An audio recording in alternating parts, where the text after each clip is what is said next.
Hello, in front of me I've got Nubia Red Magic 8 Pro. In this video I'll show you how to use Google Assistant on lock screen.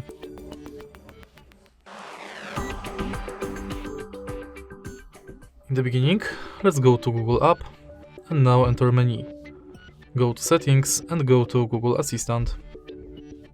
Enter voice match and enable OK Google function. Tap more, agree, continue, and now let's try it out. Hey Google, now we are sure it's working, let's go back and enter lock screen. Also make sure that assistant responses on lock screen are enabled, and now you can simply lock the screen and say, hey Google, what's the weather like tomorrow? And that's basically it. If you find this video helpful, please leave like, comment and subscribe.